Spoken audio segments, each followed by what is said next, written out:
আমি মহিলা উদ্যমিতা 10,000 টকাকৈ বিতৰণ কৰিম।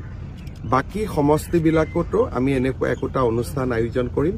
মই সকলো মন্ত্ৰী বিধায়কক কৈছো যে মোৰ পৰা একোটাকৈ ডেট ল'ব লাগে আৰু সেনেদৰে আমি সমষ্টিবিলাকত গৈ মহিলা উদ্যমিতা আঁচনি ধন বিতৰণ কৰিম। মহিলা উদ্যমিতা আঁচনি প্ৰথম কিস্তিৰ ধন আপোনালোকক আমি চেক যোগে বিতৰণ কৰিম। মিটিঙৰ পিছতে আপোনালোকক আমি চেক দিম। আপোনালোকে আজিয়ে ঘৰত চেকখন লৈ যাব। চেকখন লৈ যোৱাৰ পিছত আপোনালোকে চিন্তা কৰিব যে আমি কি কাম কৰিব পাৰোঁ। যদি আমি আজিয়ে গৈ মোবাইল কিনি দিলো তেতিয়ালে হাঁহে আৰু কণী নিদিব, হাঁহটোৱে মৰি থাকিব। হাঁহটোৱে কণী দিব লাগে নাই? এতিয়া এই 10,000 টকাটো লৈ আমি বহুত মহিলাক যাৰ 3টাতকৈ বেছি সন্তান তেওঁলোকক এই আঁচনিটো আমি দিয়া নাই। কিয় দিয়া নাই? ঘৰত যদি 3টা বাচ্চাই আছে কেনেকৈ তেওঁলোকে প্ৰডাকশ্যন কাম কৰিব, উৎপাদনৰ কাম কৰিব? জনজাতীয় লোকসকলক আমি 4টা দিছোঁ, বাগিচাৰ লোকক 4টা দিছোঁ। বাকী 3টা কাৰণ যিমানে সন্তান বেছি হ'ব দেউতাক মাকৰ দায়িত্ব সিমানেই বেছি, তেওঁলোকে উৎপাদনমূলক কাম কৰিব নোৱাৰিব।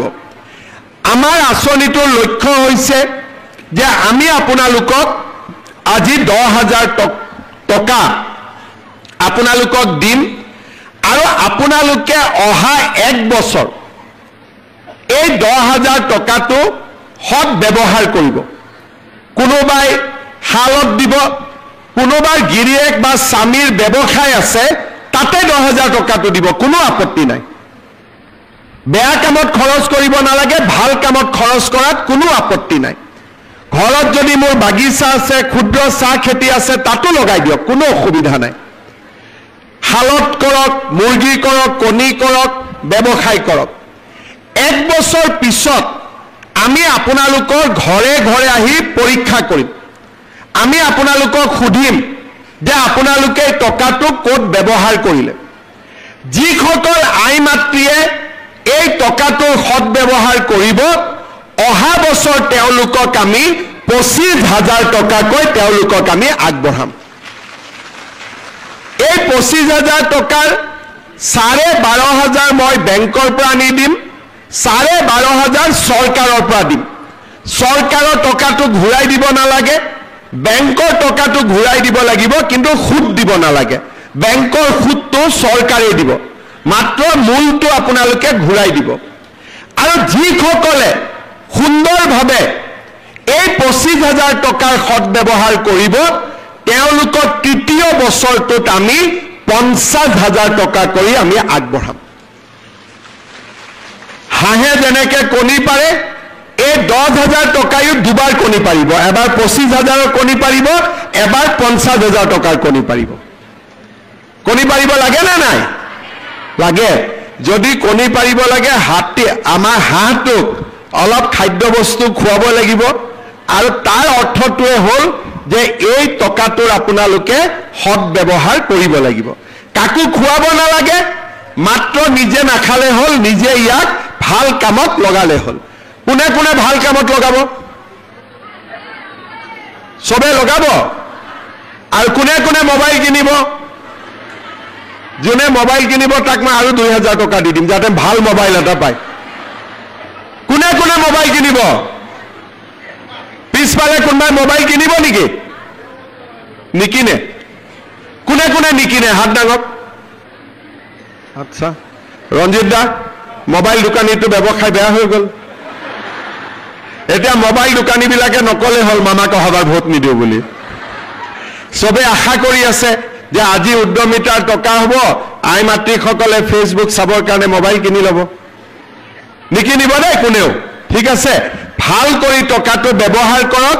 আমি আপোনালোকক অহা বছৰ আৰু 25,000 টকা, তাৰ পিছত আমি আপোনালোকক আৰু 50,000 টকা দিম। মই আপোনালোকক জনাবলৈ পাই ভাল পাইছোঁ যে সমগ্ৰ অসমতে এই আঁচনিটোৰ জৰিয়তে প্ৰায় 30 লাখ, এগৰাকী দুগৰাকী নহয়, 30 লাখ মহিলা উপকৃত হ'ব। বিহালীত কিমান পাব একা আজি? 23,300 গৰাকী মহিলাই আজি বিহালীত 10,000 কৰি লাভ কৰিব, তাৰ মানে 230 কোটি টকা। মোৰ ঘৰত আহোঁতে 10,000 লাগে, কিন্তু যদি 10,000 আৰু 23,000 পূৰণ কৰি দিয়ে 230 কোটি টকা। আজি বিহালী সমষ্টিত আপোনালোকে 230 কোটি টকা লাভ কৰিব। আমি সকলোৱে যদি টকাটো হিচাপ কৰোঁ, এজনৰ ঘৰত 10,000 আহিব, কিন্তু সকলোৱে যোগ বিয়োগ কৰি দিলে 230 কোটি টকা আজি আমাৰ বেংকটোত লেনদেন হ'ব। মই পুনৰবাৰ আমাৰ পঞ্চায়ত আৰু গ্ৰামোন্নয়ন বিভাগৰ সকলো বিষয়া কৰ্মচাৰীক ধন্যবাদ জনাইছোঁ। মন্ত্ৰী ৰঞ্জিত দাস ডাঙৰীয়াক ধন্যবাদ জনাইছোঁ।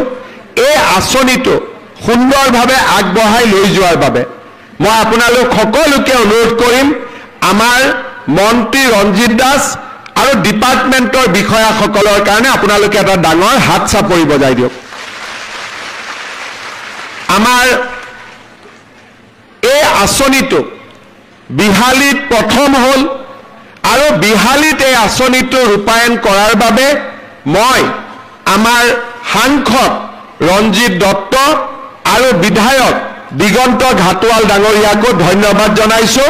এটা দীঘলীয়াকৈ হাত চাপৰি বজাই দিয়ক তেখেতসকলৰ কাৰণেও।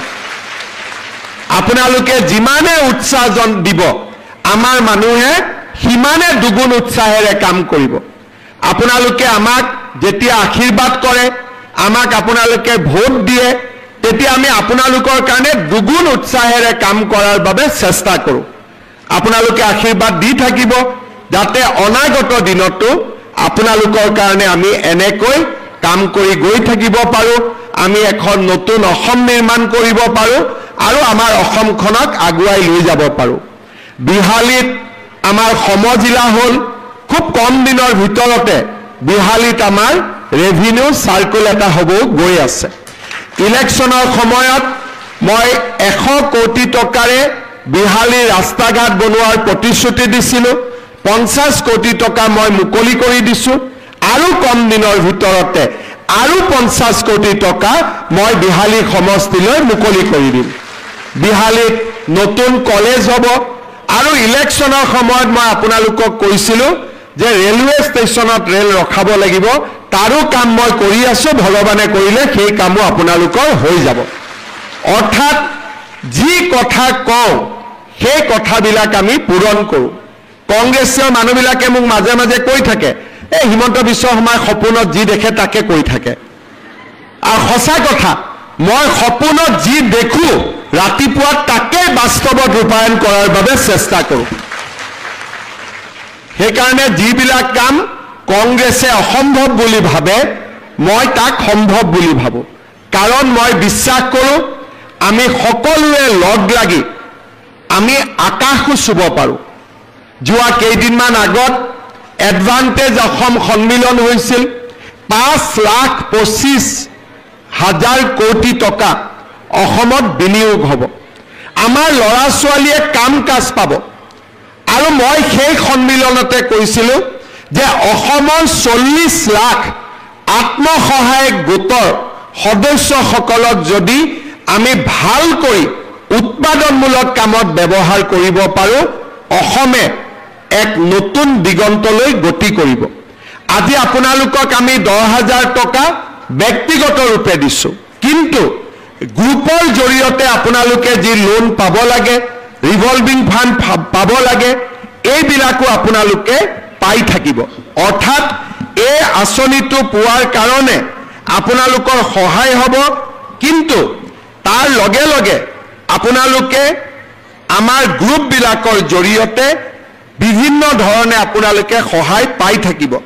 আমি অসমত 2,17,000 আত্মসহায়ক গোটক বেংক, চৰকাৰ, চিড মানি এই গোটেইবিলাকৰ জৰিয়তে ইতিমধ্যে 1,090 কোটি টকা আমি আগবঢ়াইছোঁ। আত্মসহায়ক গোটবিলাকৰ কাৰণে ই-কমাৰ্চ প্লেটফৰ্ম ঠিক কৰিছোঁ।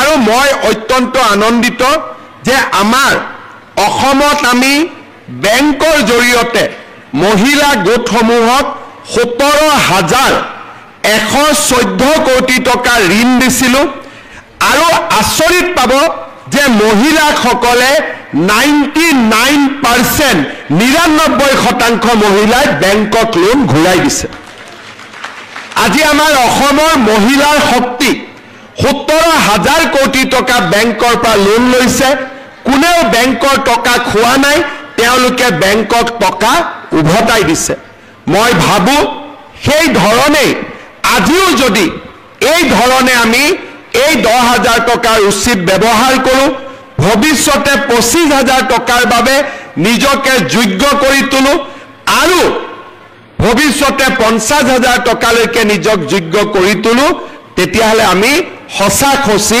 লাখপতি বাইদেউ হৈ যাম হ'ব লাগে না নাই লাখপতি বাইদেউ লাষ্টত সকলোৰে কাৰণে নহয় আন সকলৰ কাৰণে কৈছো লাহে লাহে অসম চৰকাৰে আমাৰ আঁচনিবিলাক 3টাতকৈ কম থকা বাচ্চাৰ ঘৰতহে দিব 3টাতকৈ বেছি বাচ্চাৰ ঘৰত জন্ম হলে ভৱিষ্যতে অৰুণোদয় আদি পোৱাও দিগদাৰ হ'ব সেইকাৰণে আমাৰ যিবিলাকৰ ঘৰত 8টা 9টাকৈ কেতিয়াবা বাচ্চা জন্ম হয় তেওঁলোকক মই অনুৰোধ কৰিম যাতে নতুন বিয়া হোৱা ছোৱালীবিলাকে 2টাতকৈ যাতে বেছি বাচ্চা জন্ম নিদিয়ে কাৰণ ৰেলখন ইয়াতে ৰখি গ'লে ভাল আছিল নে মাজত আমাৰ এই আঁচনিটোৰ জৰিয়তে আমি অসমৰ মহিলা সমাজলৈ আৰু এটা বাৰ্তা প্ৰেৰণ কৰিছো যে আমি যাতে অত্যাধিক ঘৰত শিশুৰ জন্ম নিদিওঁ আমাৰ কিছুমান পৰিয়ালত বিভিন্ন কাৰণত এতিয়াও 6-7টা বাচ্চা জন্ম হয় লাহে লাহে চৰকাৰে যাৰ ঘৰত 6-7টা বেছি বাচ্চা জন্ম হয় লাহে লাহে চাউলো বন্ধ হ'ব তেওঁলোকৰ কাৰণে অৰুণোদয় আঁচনিও বন্ধ হ'ব মহিলা উদ্যমিতাও নাপাব যাৰ হৈ গ'ল তেওঁলোকৰ কাৰণে কোৱা নাই যি নতুনকৈ বিয়া হৈছে যাৰ হৈ গ'লটো হৈ গ'ল ভগৱানে দিলে আল্লাহ দিলে কি কৰিব এতিয়াতো আৰু উপায় নাই হয় নে নহয় কিন্তু নতুনকৈ বিয়া হোৱা ছোৱালীবিলাকক আমি শিকাব লাগিব যাতে 2টা বা 3টাতকৈ বেছি বাচ্চা আমাৰ ঘৰত জন্ম নহয় মই ঠিক কৈছো নে নাই মই ভুল কৈছো নেকি মই ঠিকে কৈছো তো এই মা ঠিক কৈছো নে নাই ঠিক কৈছো ঠিক আছে ঘৰত কবি আজি গৈ হাজবেণ্ডক যে মই ঠিক কৈছো যদি